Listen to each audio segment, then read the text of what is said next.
Hey, Dave Dubeau here. Welcome back. Today we're going to be talking about how to use debt to make money in real estate.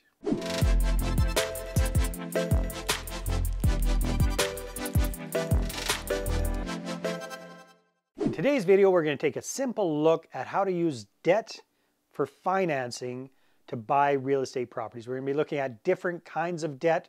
We're going to be looking at what you have to keep in mind, how to minimize your exposure, minimize your risk using debt, as well as how to get better financing for your deals. So stay tuned.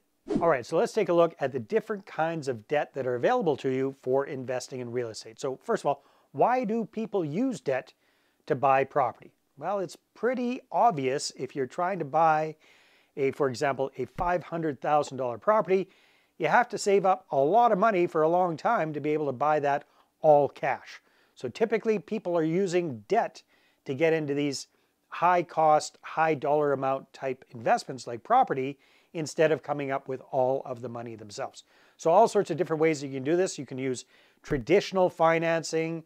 So there's residential commercial type mortgages, all kinds of different types of debt that way. So for example, if you're getting a residential debt, that's usually to buy a single family home, quite often your own personal residence. And because it's your own personal residence, typically the amount of money that the bank requires for a down payment is minimal, which means that your debt can be maximum on that kind of a property. Why is that? Why do the banks allow you to be so much in debt for your own personal residence? It's all about risk and reward. The banks understand that the vast majority of us really want to keep a roof over our heads.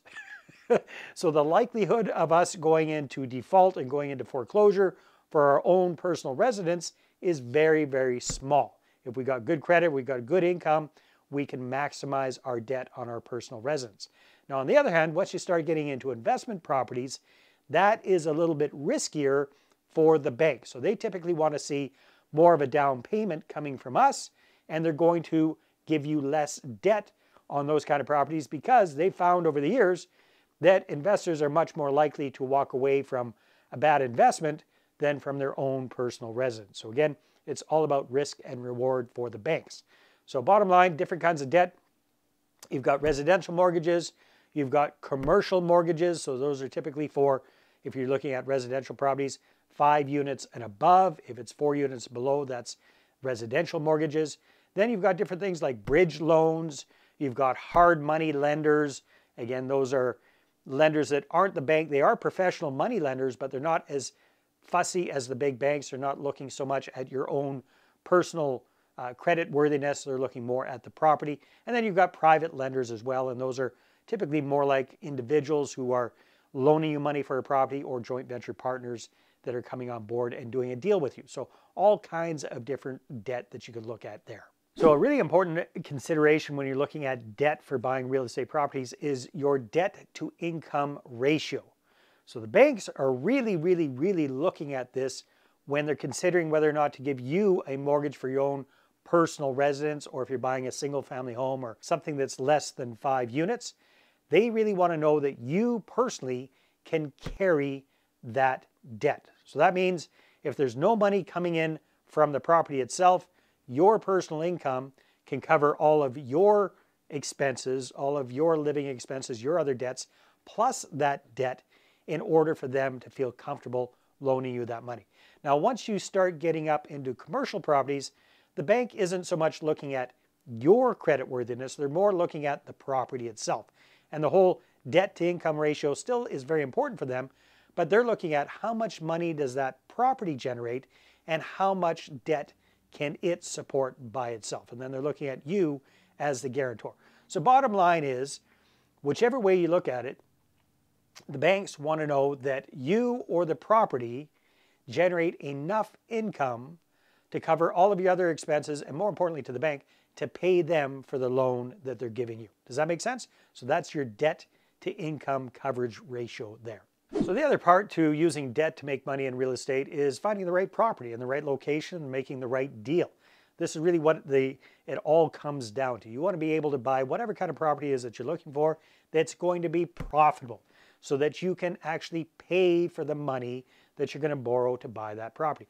So you want to make sure that you're looking at deals that you're either getting a smoking deal on it in the first place, you're able to buy it significantly under market value and create equity right from day one, or that it's going to be cash flowing. You can make improvements on it, or it's already cash flowing at such a level that if you're buying it at today's price, it's still profitable. It's all about the profitability of that deal. So you want to make sure that you've got profits going in from day one, and or you know how to quickly turn that property around and make it profitable very, very quickly so that you can carry that debt and make money on top of that. Next big piece of the puzzle is managing your debt efficiently. So this you might be saying, well, Dave, that just makes sense. But you know how many people don't do this? This is why there are so many people that go through personal bankruptcies. You know, even in spite of the fact that they got jobs and they're making decent money, they still manage to go bankrupt. It's because they're not very good money managers. When you're investing in real estate, it's super important. It's extra important that you become a very, very good money manager and that you can manage your debt properly. What does that mean? That means paying your bills on time, especially your mortgage. Do not get behind on your mortgage payments. Why? Because you run the risk of going into foreclosure with the bank. That would be bad. But just as bad is if you get some of those dings on your record, the likelihood of getting more debt, of being able to borrow more money in the future, goes down drastically. So make sure that you manage your debt appropriately. Make sure that you're always keeping an eye on things. You're paying your bills on time. You're paying your mortgages on time. And that you're making adjustments when needed and getting properties, getting units rented very, very quickly if they're going vacant. Don't go in the hole. Always try to make sure that you're cash flow positive. I know that just kind of makes sense, but it's amazing how many people lose track of those important details when in the midst of growing their portfolio and just going full steam ahead. So if you're not good at that kind of stuff, find somebody who is good at that. Get a bookkeeper. Get a partner who's good with the numbers. If you're good at finding the deals and getting the deals under contract but not so good with the numbers, join forces with somebody who can help you out in that department. Now, when it comes to how to use debt to make money in real estate, one of the big keys is the kind of debt you're bringing on and how you're coming up with the initial money to get into that debt. So a big idea, a big tip here is start thinking about expanding outside of your own financial means. Start thinking about, if you want to grow your portfolio, attracting and working with other people's money. Because here's the deal. You can go so much bigger, so much faster if you don't have to worry about coming up with the money yourself for the down payments, the rental costs, closing costs, etc.